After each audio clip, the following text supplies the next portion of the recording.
Good morning, my name is John Hickey. I'm the director of Colegio Panamericano in Bucaramanga, Colombia. Today I'd like to talk a little bit about the 100-point scale as a grading system.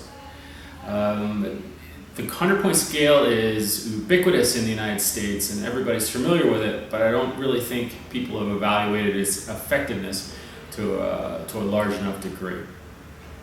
Its origins are largely in the early part of the 20th century.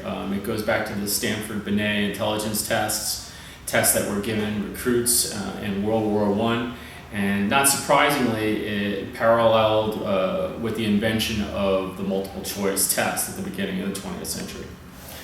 The purpose, as it was designed for the 100-point scale, was largely to rank students against other students, not to evaluate the progress of student learning, which is more the focus of today's educational philosophies. Statistically, the 100-point scale is flawed. 60 to 70% of the scale, depending on what grade you use as a cutoff, designates failure. The remaining 30 to 40% represents a spectrum of mediocrity to success. And I think this is dismotivating for the students of today. It's really statistically ridiculous and incredibly accurate to think that we can precisely position students on a 100-point scale. Statistically, it's also flawed because of practices such as assigning a zero.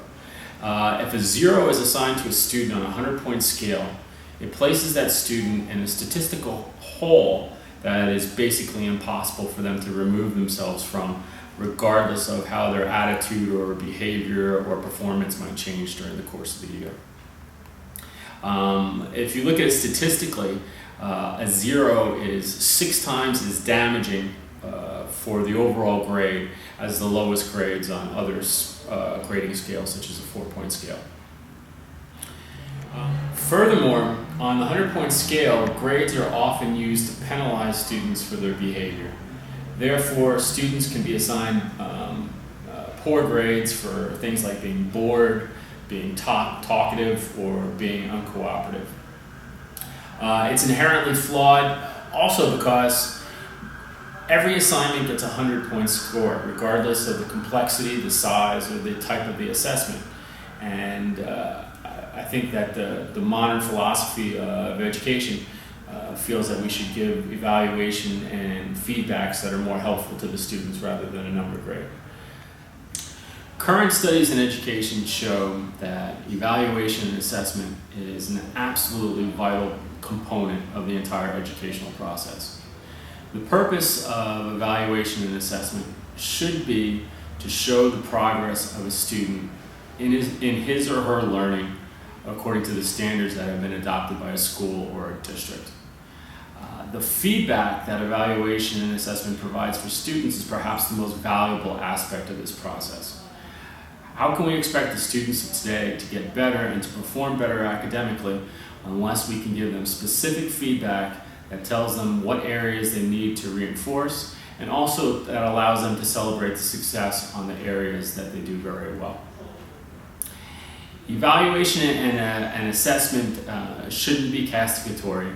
It should be a means by which teachers can see where their students are in their learning, and they can refine their curriculum and unit plans to further serve their students in a more specific fashion. We have seen over the course of the past 10 or 20 years incredible advances in instructional techniques and the integration of technology and in curriculum.